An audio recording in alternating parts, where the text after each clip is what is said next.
Welcome back, everyone. Today, we are speaking with Perry Ground, one of our storytellers, a local storyteller, here to tell us all about the Haudenosaunee Confederacy and our local roots here in the Rochester region. Thank you for joining us today. Well, thanks for having me, and it's great to be celebrating Indigenous Peoples Day here in Rochester. And that is exactly why we've wanted to invite you here today, because, you know, we want to talk about some of those roots that maybe people don't know. What would you say is one of those things that you'd like people to know about the Haudenosaunee? Well, I think one of the things that lots of people don't know about the Haudenosaunee, of course, is that we were the first people here, the indigenous peoples of, or Native American people of upstate New York, including right here in Rochester.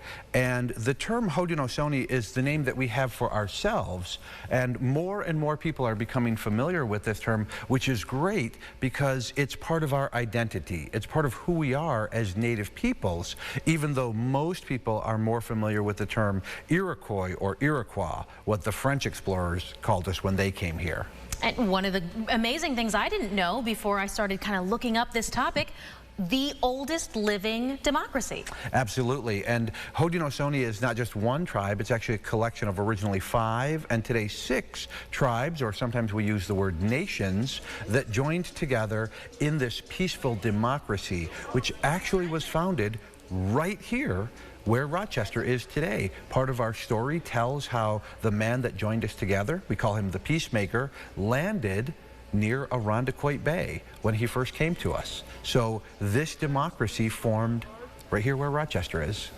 Fantastic. And you know, about this day, to see from Columbus Day to Indigenous Peoples Day, so much conversation surrounding that, but what does it mean to see that kind of change in our lifetimes? I think it's very important that we recognize all the important elements of history. It might sound strange coming from a Native American person, but as a historian, we have to recognize that what Columbus did was an important event in world history, and his coming in his original voyage of 1492 was important, but it's really his return voyage in 1494 that sparks settlement in North America and opens the door to trade and exchange between different parts of the world. And unfortunately, there were some negative things that happened, of course, after the coming of European settlers like Columbus. And it's important to recognize the indigenous peoples, the Native Americans, who were already here, scattered all across North, Central, and South America.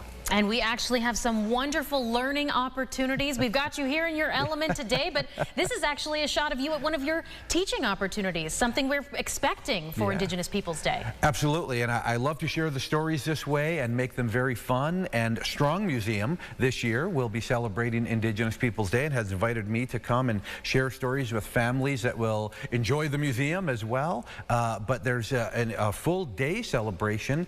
People can go to Indigenous Peoples Day ROCH.org and learn more about an event that's happening all day with singing, dancing, more storytelling, and food. We love our native food. Oh, I'm sure. I can't wait to try it, and we are so glad you're here with us. We have more information about some of those events, things that you can do yourself to learn more about the Haudenosaunee, about the roots here, right in here in the Rochester region. All of that is available on rochesterfirst.com. Again, Perry, so glad to have you with us. Thanks so much for having me.